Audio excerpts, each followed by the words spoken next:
We've had a lot of heavy headlines hitting close to home.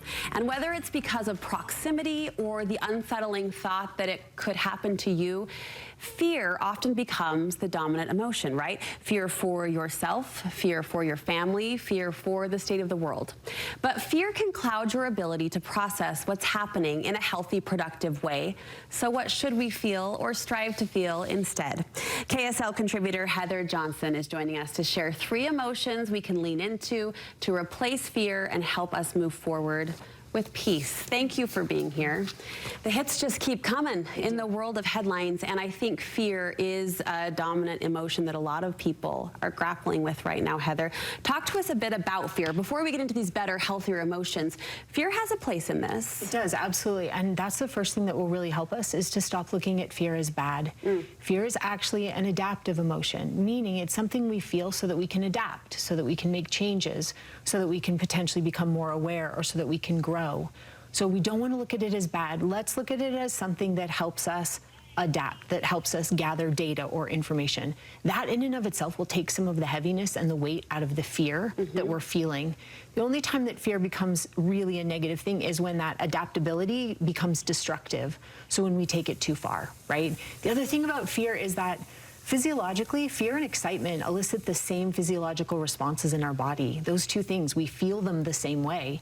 The only difference between fear and excitement is what we tell ourselves in our head is going on, is how we interpret what our body is feeling. So those are important things to remember. We can take what we're feeling and we can interpret it as doomsday, or we can never leave our house, or our family is next, right? We can interpret it that way and we will elicit that fear.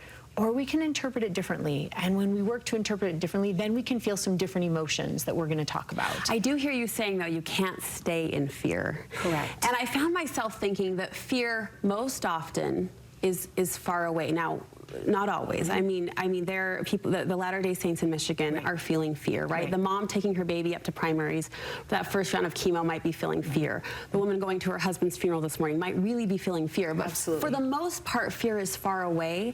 And it seems if we can translate that into something else, then action becomes more attainable. And it's action that moves us forward, right? Absolutely. And so we want to translate that into different emotions by not just acting, but also thinking and interpreting things differently. So we're going to look at that fear, and we first want to replace it with feelings of hope. In order to do that, we have to recognize hope is when we're looking at future possibilities and future outcomes. Hope is when we take back some control, like you're talking about in some of those examples. So in order to do that, we're actually going to let the fear and the hope coexist. Instead of deciding we have to get rid of fear or eradicate it, we are simply going to tether it to something that's hopeful, and we're going to take both with us all the time. It would be very strange to wake up this morning and hear what's gone on, not just this weekend, but these last couple weeks, especially here in Utah, and not feel some uncomfortable emotions like fear. So instead of deciding that for us to be okay, we can't feel it, we're going to say, no, no, no, it's okay that we feel it, but we're not going to ever acknowledge the fear without also tethering it to hope. I love the word Connect the tethered. two together. Tethered, connected. Connected. And hope, it's interesting, hope has become more dominant in our conversation and our messaging lately, and I'm so glad. I think previously it felt like this maybe frivolous, right, or trite word, but hope carries gravitas. Hope has some weight. Absolutely. If we will do what it takes to actually feel it, right? And that's why we're going to tether those things together. If we'll tether them together, we can feel that hope. Hope then buoys us up. It then leads to another emotion, which is feeling very empowered, which is such a beautiful thing. Now, when tragedy like this hits, the first thing we feel is hopeless, but we also feel like we don't have any control, like everything is out of our control, that we can't take care of or handle or manage. We can't go about our daily business and do it safely. We feel those things. We want that empowerment back. So to put that empowerment in the place of fear, there's a couple things we can do that are really helpful. The first is that we need to know that the pain that we feel, we don't have control over, but suffering we do. Now, there's a big difference between these two things. Pain is what's going to be a byproduct of the consequences or the circumstances that are out of our control. We feel pain over what we're hearing and what we have family and friends experiencing. Suffering is how we interpret that pain, how we interpret what's gone on.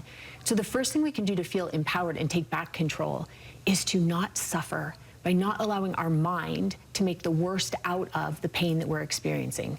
Pain we didn't have control over, the suffering we do. And that's really important to remember. The other thing that we can do that helps so much if we want to feel empowered instead of the fear is we want to look for the things that we know. Magic happens in our own minds and in our hearts and bodies when we replace fear with the things that we know. So it's this really great and powerful shortcut to feeling like we're in control again. Can you give us an example of that? So it's really easy to say, here's the things I'm afraid of. If we want to eradicate fear, we want to make a list, think through, write on our fridge, our whiteboards, wherever we can, the things that we know. It might be that we know that we're strong. If this is something religious, you have a religious belief that you know of that you're going to rely on. It might be that you know and recognize that you live in a community that's supportive. That is something you know. Now realize we're just shifting our focus. Instead of our focus being on the fear, which is going to elicit and interpret the suffering and lose the hope, we are going to fill our minds with all of the things that we know to be true. What we know will eradicate the fear, and it will happen quickly. We might have to revisit it over and over, but that's what we have to do with our thoughts. So we're going to revisit it again and again. And now we've got hope, and we're feeling empowered instead of feeling afraid. What a beautiful practice to list that out, whether you think you're feeling this, you know, deeply or not. I think that's a great practice for all of us. And I'm reminded of a beautiful female mentor who I looked up to that once told me that empowerment can be gentle. It doesn't have to be, you know, you don't have to hit it with an aggression or assertiveness, but empowerment can be gentle. And as you described that, that's what I thought of. Finally, you say we could replace fear with compassion. With compassion. Compassion is going to be when we are going to take that outward fear and we're going to turn it into inward personal care and community care. In moments like this, what we want to do first is we want to curl up in a ball. We want to grab the people we love. We want to pull them inside, and we want to never step outside again. We don't want to visit the places of worship or go to the grocery store or go back to school. The first thing we want to do is we want to hole up pretty tight. And yet, in order for us to feel that compassion, we've got to take that fear that we have of what's outside of us, and we've got to bring it in and turn it into care for us and care for the community around us. So instead of reverting back inward, we are going to extend ourselves.